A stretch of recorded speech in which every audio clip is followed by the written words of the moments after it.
planet's on fucking fire. Welcome back to Backyard Politics. I'm Nikki. Yesterday, I was on Ron Placone's show, Get Your News On with Ron. If you haven't seen that yet, check it out. It was a really good time. Today is the first day Oregon has a partial freeze because of COVID, which means that it's like a partial baby shutdown. So let's dive into this. Executive order makes Oregon freeze enforceable by law. The freeze will take effect starting Wednesday in an effort to slow the spread of COVID-19.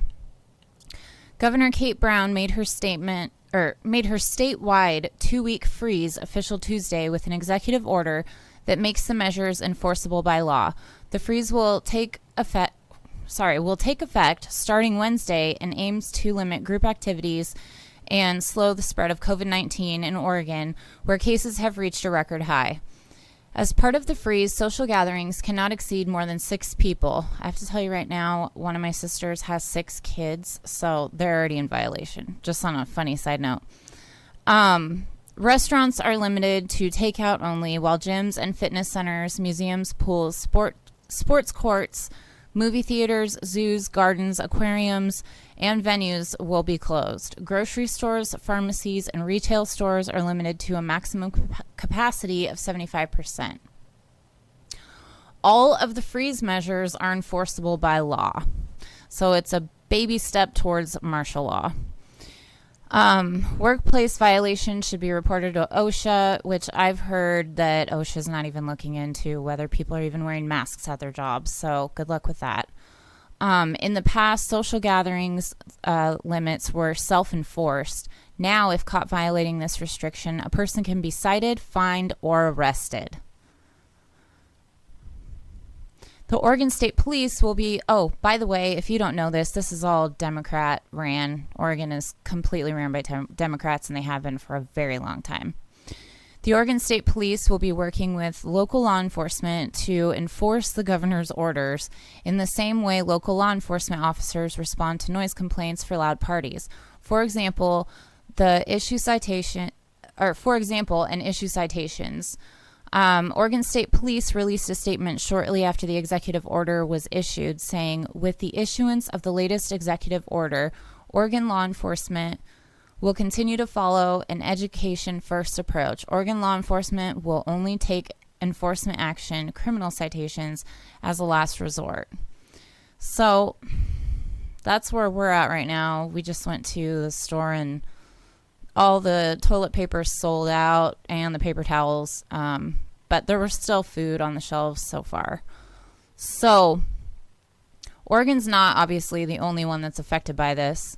Lockdowns round 2, a new virus surge prompts restrictions and pushback. California and Michigan moved to shut down indoor dining, and Philadelphia severely limited indoor gatherings. With more than 150,000 virus cases daily, the nation is shutting down again. And all we got was a lousy $1,200, a one-time $1,200.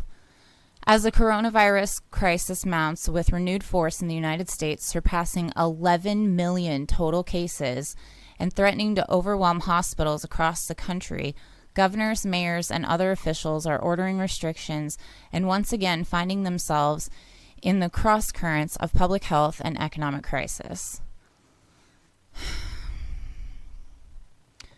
So I saw this tweet that I'll show you in a second by Case Study QB. He goes through all of the mainstream media bullshit so that we can pick clips and use them on our podcast. So I retweeted it and I said, locking us down and not offering us any type of assistance is asking for rebellion in the streets. And who do we look to? The same fucking leaders that got us into this mess? Congrats, Pelosi, still waiting for you to feed us.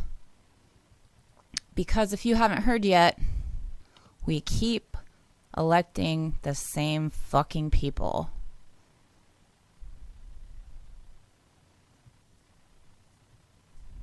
So here is a little...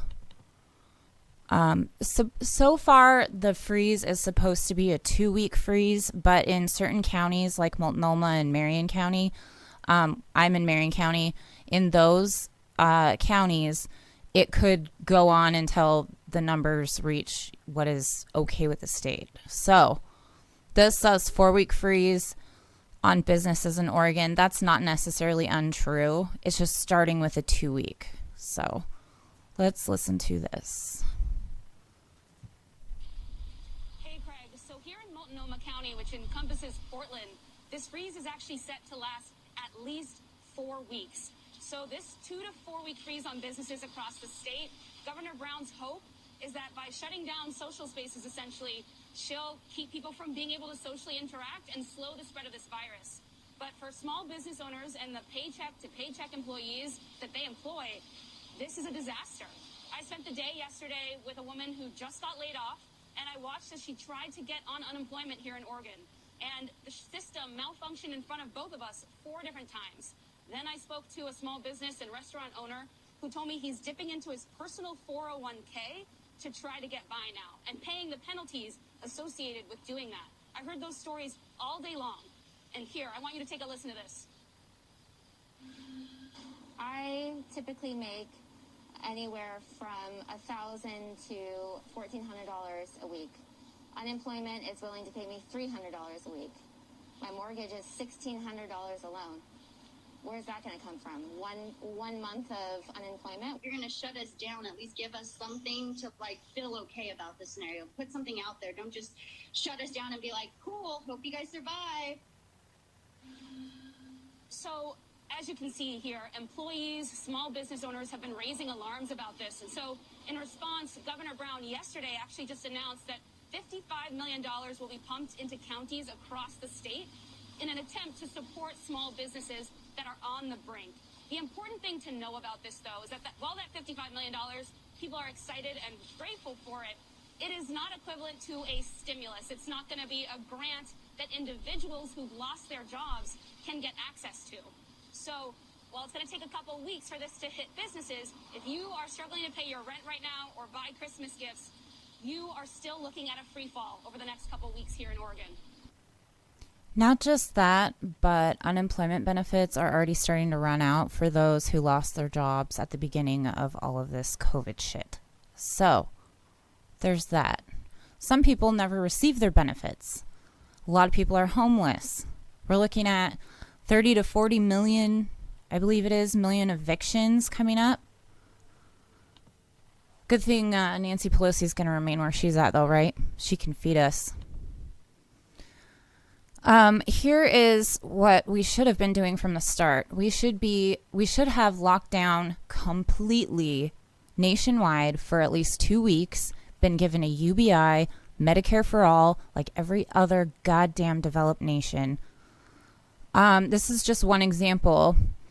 In Japan, they're learning how to coexist with the virus. And I marked a certain part that I wanted to read. Well, here's this. Japan's death rate from the coronavirus as compared to other countries. Deaths per 100,000 people. 1. The U.S. is probably off the chart because see? Just keeps going.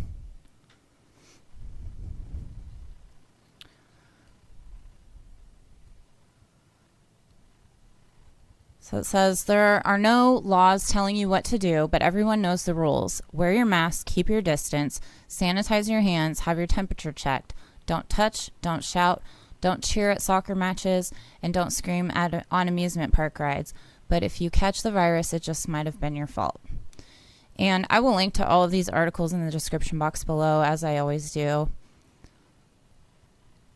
But if we were to have just shut down for, 2 to 4 weeks, been given a UBI, Medicare for all, we wouldn't be in this situation. And cool that, the small businesses are getting a little bit of a bump, I guess, a little bit. Who knows what the stipulations are with that. But the way the economy works is you give the money to the people and then they buy from those small businesses. And then guess what? Those small businesses purchase from the bigger businesses and it goes that way. So maybe quit leaving us out here to fucking starve.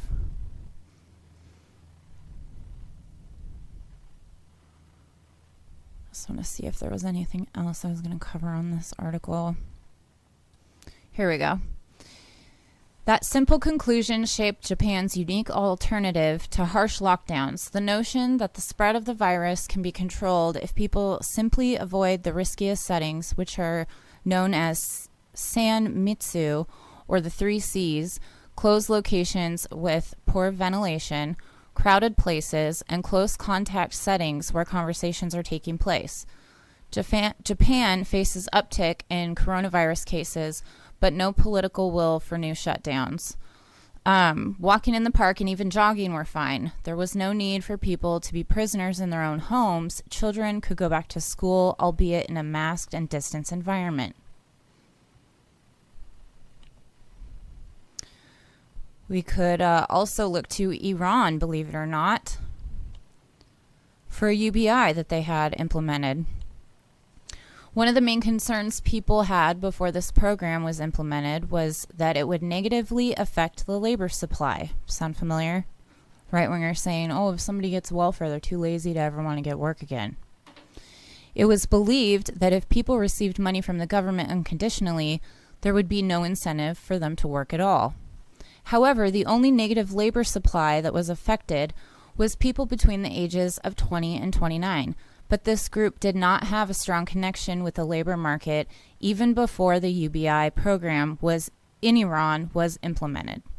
This is because Iranians have the choice to enroll in tertiary, I think that's a form of schooling, and graduate education, thus largely preventing this age group from working. Rationing is prevalent in the market for formal work in the private and public sectors where jobs are highly sought after. Employees are attached to their jobs and are unlikely to withdraw from their positions. This is apparent even with the population receiving cash assistance. Possible impact of UBI. Of the individuals employed in 2010, 88.5% remained employed. 4.5% lost or quit their jobs, and the rest became inactive in 2011. Of the unemployed, 26.3% found work in 2011, which is about the same number as those who lost their jobs in 2011. Of those engaged in housework in 2010, 3.2% found jobs in 2011, which is fewer than those who left their jobs for housework. There was a positive impact in the Universal Basic Income Program on the service sector. This can be explained by the fact that the service sector is populated by credit-constrained small firms that cash transfers can help expand. Some examples of workers in the service industry are housekeepers, teachers, and delivery men. In fact, their weekly hours had increased by roughly 36 minutes. In conclusion, the overall conclusion is that the program did not affect labor supply in any appreciable way, according to the paper published by Economics in 2011. UBI in Iran is a proven program despite the fact that it went through modifications. It serves as an example of the benefits a UBI has in other countries that other countries can look for comparison. So, if Iran can do it, we're supposed to be the most developed, most powerful, most dominant country in the nation, right? This is what capitalism gets you.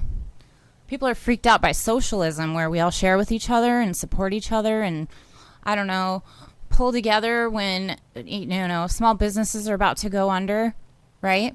You help each other out. You donate to that business. You go support that business, and then they don't go under anymore. I know that's happening in this town, and people think that that's just good old neighborism. That's socialism. Okay? This is what capitalism is doing.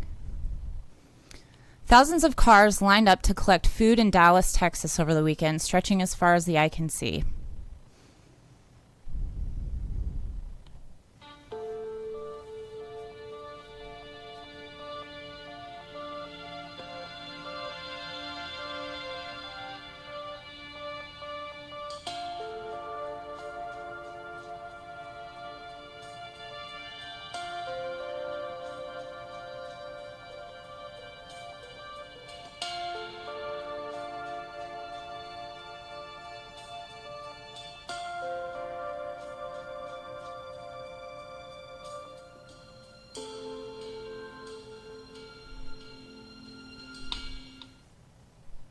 That's what capitalism does. It gives you breadlines. It gives you unsheltered communities, tent cities. It gives you people dying and going bankrupt from not being able to afford medical insurance. That's capitalism. Socialism is a single-payer healthcare system that everybody gets, not just 65 and over, or as Biden said, oh, maybe 55 and over. Wow, cool. The rest of us will die. Socialism is a UBI to help people in times of need, like a fucking shutdown or a freeze where you can't go to work. If you can't go to work, you can't afford to buy groceries. If you can't afford to buy groceries, that grocery store will go under.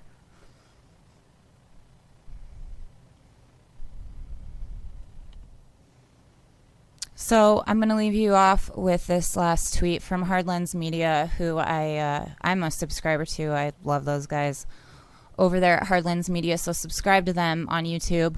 They tweeted the same case study QB video that I did at the very beginning, and they said 30 to 40 million Americans are at risk of being evicted. Food banks are being overwhelmed. Unemployment is not working. The Democrats are operating like business as usual. What's for brunch? We need UBI, Medicare for all, people's stimulus. So I hope all of you are well, safe, warm. If you need any support at all, I mean, I don't have any money, but I'll be there for you. Just, message me. We got to get through it together because our government's not doing shit for us. So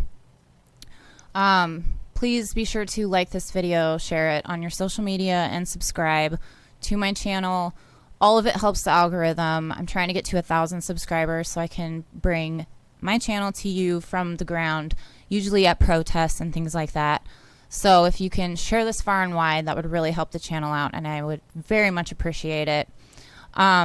You can also, if you're able to, I know this is terrible timing, but I'm trying to save up to get some gas masks because the protests are pretty rough.